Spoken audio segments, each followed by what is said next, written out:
আসসালামু আলাইকুম। কি অবস্থা সবার? আশা করি সবাই ভালো আছো। আলহামদুলিল্লাহ আমিও ভালো আছি। তো মজার চ্যানেলের তথ্য থেকে তোমাকে স্বাগতম।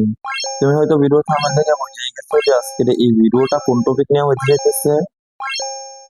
আপনারা কিভাবে টিকটক অ্যাপস এর সাহায্যে অটোমেটিকলি বাংলা ক্যাপশন ইউজ করবেন, এটাই দেখাবো আমি আজকের এই ভিডিওতে। ভিডিওতে যাওয়ার আগে আমার আপনাদের কাছে একটা মূল রিকোয়েস্ট।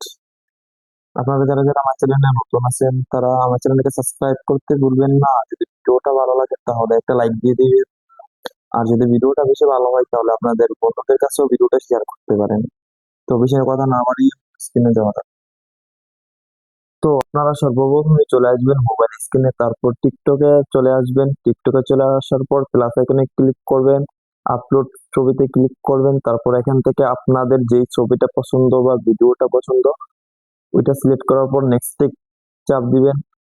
নেক্সটে চাপ দেওয়ার পর আপনাদের সামনে এরকম একটা ইন্টারফেস শো করবে। তারপর এখান থেকে ক্যাপশনে ক্লিক করবেন। তারপর এখানে কিছুক্ষণ লোডিং নেবে। লোডিং নেওয়ার পর দেখতে পাইতেছেন যে আপনাদের কাছে অনেকগুলো ক্যাপশন চলে আসছে। এখানে কাস্টমাইজ অপশন আছে, যেগুলো দেখে আপনারা অনেক সুন্দরভাবে ক্যাপশন গুলো কাস্টমাইজ করতে পারবেন। এখানে অনেক ধরনের কাস্টমাইজ অপশন আছে, আপনারা দেখতেই পাচ্ছেন অনেক ধরনের কাস্টমাইজ আছে।